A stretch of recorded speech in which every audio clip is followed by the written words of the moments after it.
welcome to the Quilting Compound. I'm Jamie, and today, but it's actually tonight, as you can see out my window, it's dark.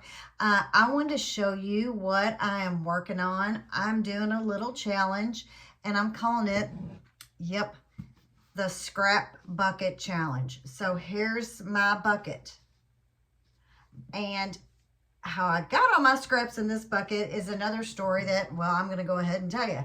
So these will be my usable scraps for the scrap project that I'm working on. And yes, they are batiks because it's probably the only dent that I could make in my scraps. I have the least amount of those. So I've got a lot of scraps and I could at least get some of those done. But they all started out in this basket. So what I have done is the block that if you want to make with me for the scrap quilt, I only need 2.5 inch squares. So I eliminated what I could not use and put in this basket. Like I'm using a gray background this time, and it's right behind me. And so I don't want to use a gray batik like this. So, and if anything was smaller than a 2.5 inch square, then I eliminated that. See, some of these like this, it's not wide enough. This one right here, I just didn't really like the color that much. So anything that, this looks like it would work, but I measured it out and it was a little bit shy of 2.5 inches. So anything that would not work, or I did not like, or whatever, I stuck in here. So this will be another scrap project. So I'll set those aside, and right here are all like lots and lots of scraps for me to use in the quilt that is right there. And yeah, I'm using a gray background, and here it is. And I'll be using a different background. Here it is, because I only had 1 yard of this. I only had 1 yard of that. And I'm sure I'm going to use at least, the very least, 2 yards. And so I also pulled out some more gray. This has more white. So this is going to be totally scrappy with batiks. I picked gray because, to be honest, I'm getting tired of clipping the threads off the back of all my white scrap quilts that I make. That's a lot of clipping. I figured if I use gray, I won't have to clip as much, and I can get them on the long arm quicker. And I need to use up all these scraps too. So what I have done is I've cut a lot of 2.5 inch squares. I've cut more. But what I've also done is with bigger scraps, let's say like this. You can see that I've just like cut parts of it. If I have a bigger scrap, I have been using the triangles on a roll.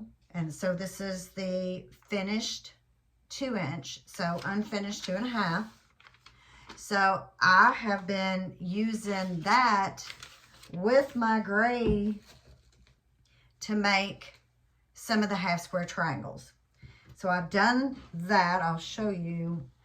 I might go ahead and move the camera to show you all what I have done so far. So what is not even got to come out of here yet. So I'm gonna move the camera down. Okay, so here are some of the half square, those are just squares. Some of the half square triangles I have made so far. And most of them were using the triangle paper. And see this one, it still has a little bit of paper in it. And I haven't pressed it out. So this is the block that I'm making. And so if you're looking for a block that is, you know, really fiddly and has a lot of points to meet and, you know, has a whole lot of half square triangles and is really intricate, if that's what you're looking for, this is the wrong show.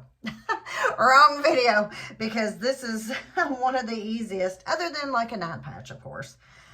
So this is the block, and it's close to another block, and I'll see if y'all can guess.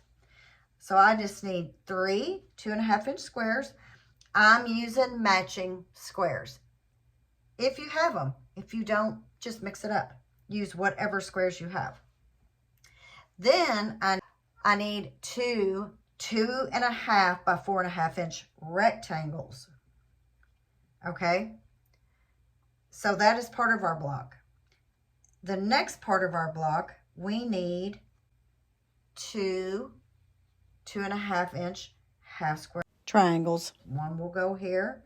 And now my big decision is what else do I want to use on this one? I really want to use a purple. I do. Do I have one? Okay, perfect timing. I don't have one. So guess what? I'm going to make one. I'm going to move all my scraps over here for right now. And because I've already cut a whole lot, or a lot of them already had cut.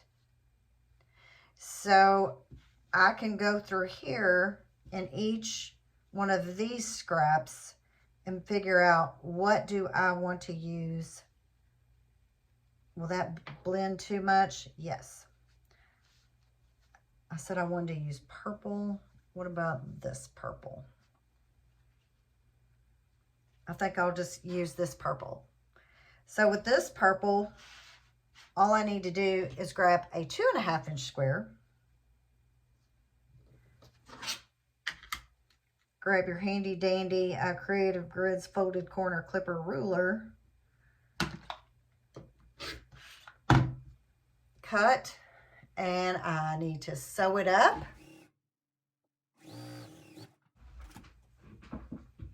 Okay, I'm back. I've got that sewn up. Not very good either. And I need to press it. I want to measure that because it seems small. No? Yeah, it is actually a little small. Interesting. Okay, so I've got my 2.5 almost inch half square triangle here. So with the block, you just point it down like this. And this is all your block.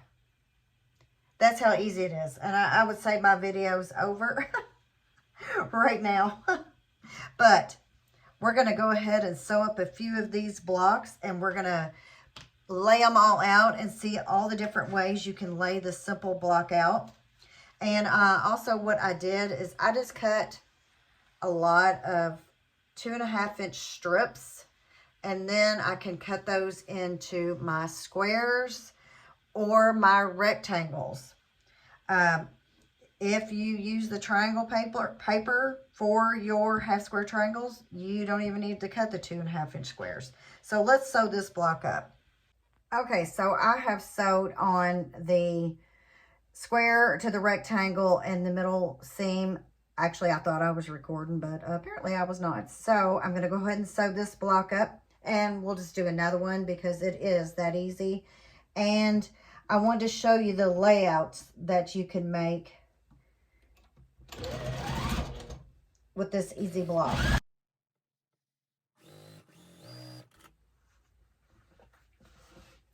So now I just need to put the top on.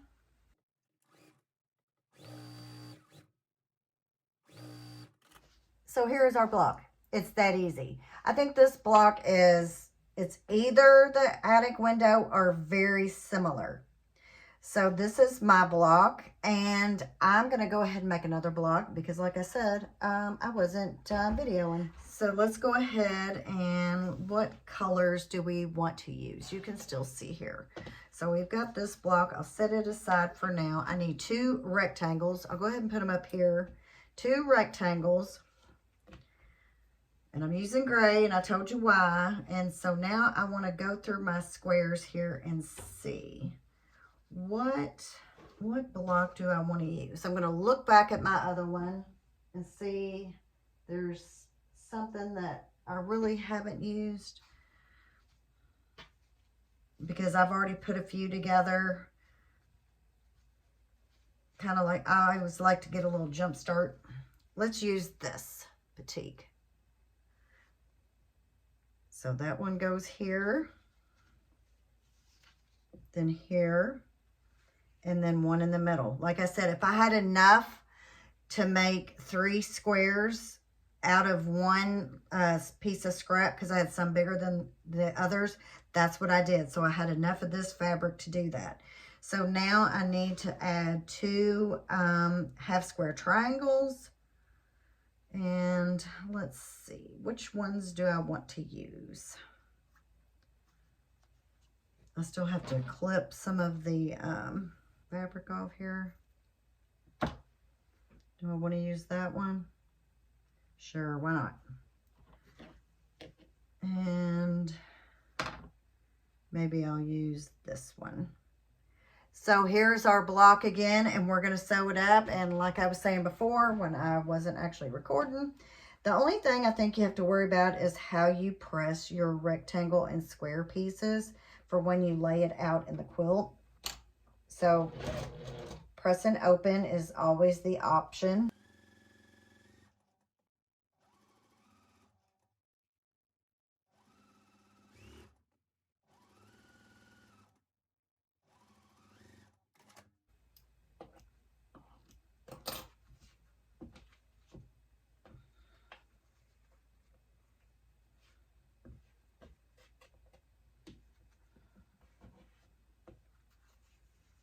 Okay, so now we just need to flip this on, right sides together, and that's the good thing about batiks. Usually you can use either side.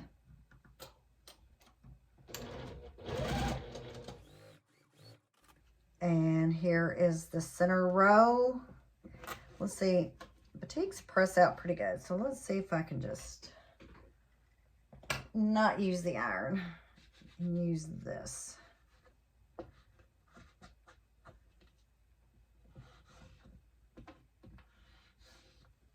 And we'll see how that goes.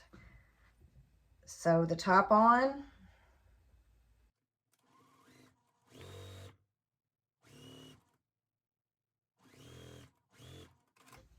So this is my scrap bucket challenge quilt. And this block is so easy. Every now and then I will pin right here.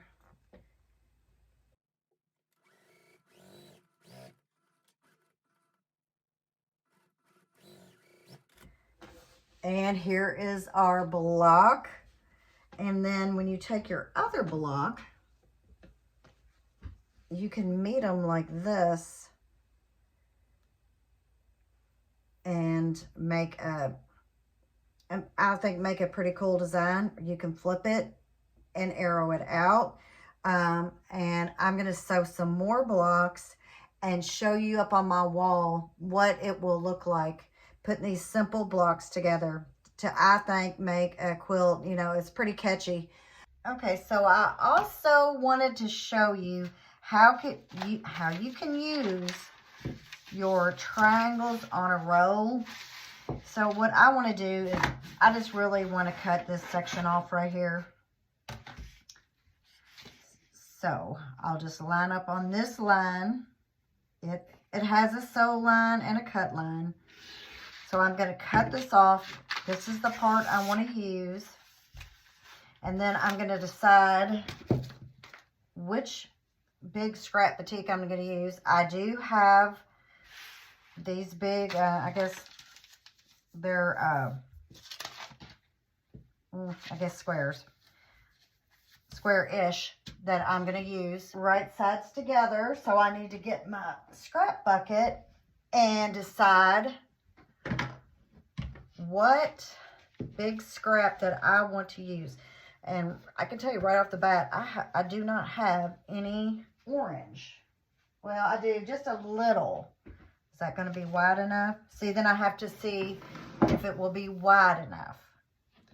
And it's just going to barely make it, so I would rather have something that's going to totally make it. I already have this blue. Do I have this purple and pink? Don't think so. I don't know if that'll make it either. Yes. So I need to press this, and I'm going to cut I can go ahead and cut this. This is how I do it. I try to do it the easiest way possible. So I know that it will fit. So that is all that I need to do is just make sure I have a big enough piece of fabric. I need to put right sides together. I am going to press this first. I'll do it like this. I can flip it over if I like. And then I'll just pin this on. So I'll be right back after I press my square here. And I'll show you how you can use the triangles on a row. Move my big scrap bucket. Okay, so I got my piece of fabric pressed. And so, like I said, batiks, you really can't tell if there's a right side or a wrong side. So I'm just gonna place it on top of my background. I'm just gonna go ahead and put this right in the center so I don't have to worry about anything. Then I'm gonna take a pin, and I use I think these flatter pins help. So I'm just gonna pin that right in the center, and it has arrows where to start, and I usually start on the inside, which would be, let me see here, right here, and I'll do all the inside, then I'll go to the outside. And I have to change my foot because it just works better if I use this without the edge on it, because mine is a 1/4 inch foot and it has the edge. So I've got it pinned down. I'm going to find the right arrow. Go ahead and start a little bit before, and then get right on that line.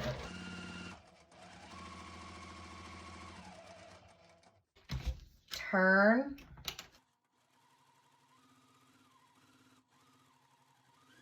I went off the line there because it goes all the way off. Come back over here. Make sure to turn down your stitch length, which I did not do, but I just now did.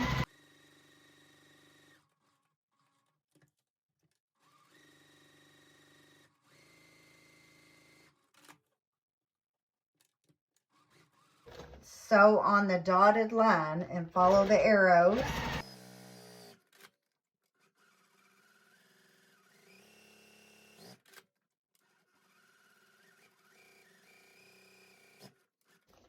One more line.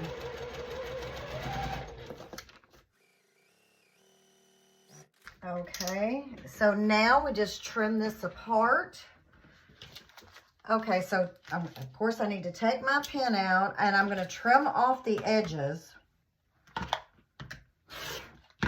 There's not a lot of waste at all really doing this, and I could have made mine smaller, but I like to make sure, just in case I have any little, you know, who knows, mess ups, I got room to spare.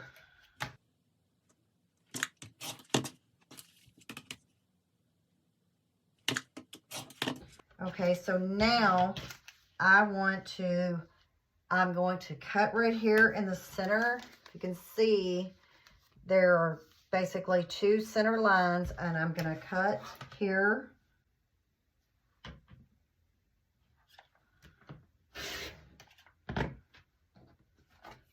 And if you're careful, you can pick your ruler up and line it back up and hope that I have it lined up right.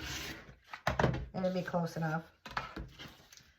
And then they also have a little edge here that you can trim off, which is one of your dog ears or your wings. You can cut those if you want. And then you trim here.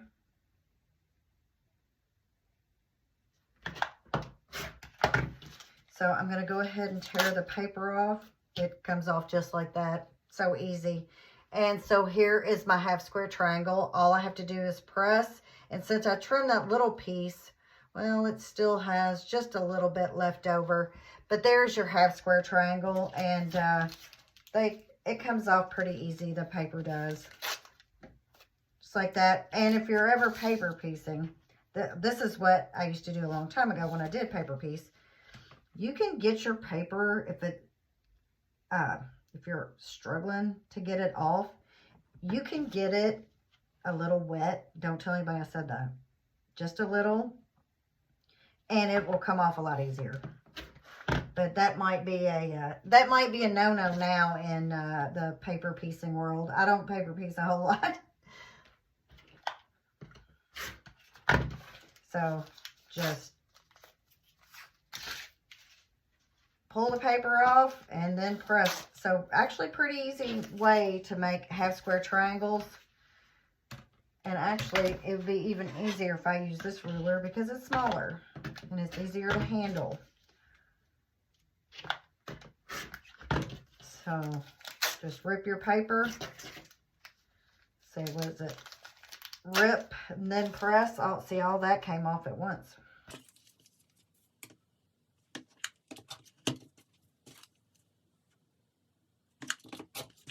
Okay. So how many did that make? Did that make 8?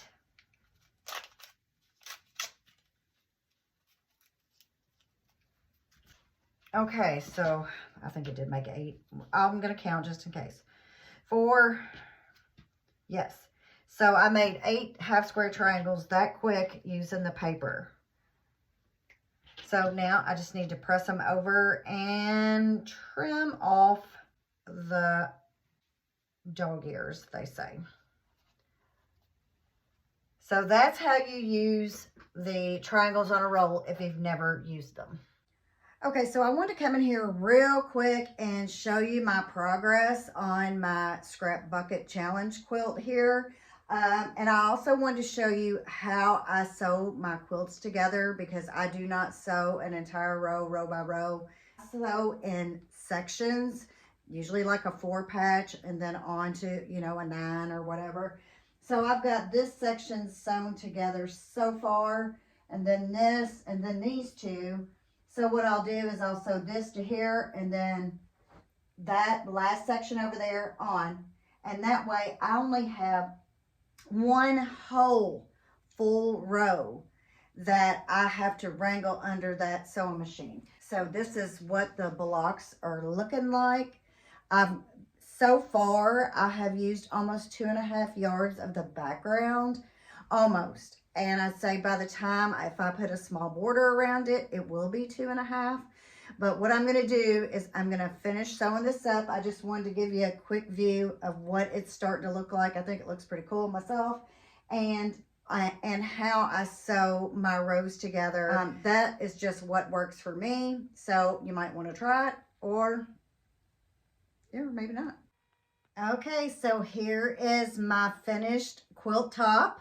I put a 2.5-inch border all the way around it. It is square. It measures, it's about 62.5 by 62.5. I ended up, from the little last clip I showed you, I ended up putting another row on because I still had more scraps. And I used close to 3 yards of background fabric. So I really got to bust my stash with that. And so now I want to show you how well I did with getting rid of the scraps from my bucket. So y'all ready for this? I didn't do very good. But what I did is when I was going through all my batiks, I have some on a shelf. And I have been kind of reorganizing. I got a couple more shelves all while I'm making this quilt.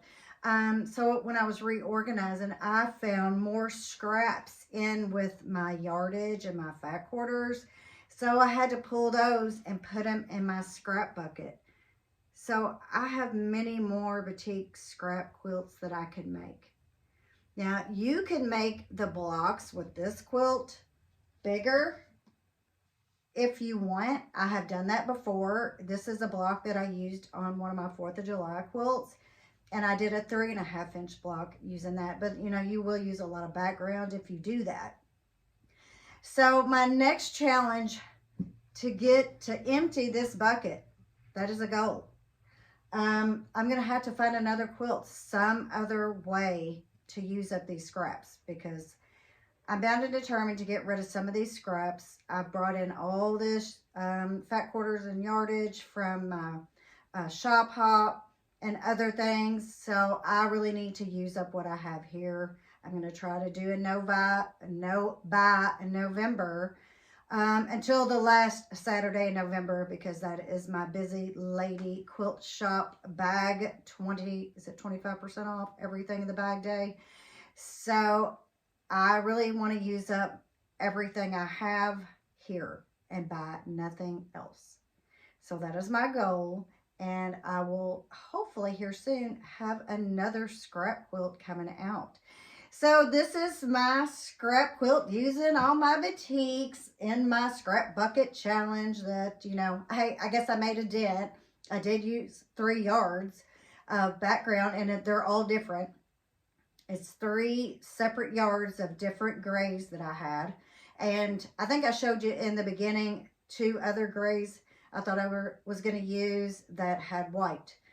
Well, you know what? I had the same type of fabric over here in this shelf because I'm not organized enough, apparently. So that's another reason why I reorganized. So this is my video of my new scrap quilt. I hope you like it. And if you could, like, share, and subscribe. And I'll see you on the next one. Thanks for watching. Bye-bye.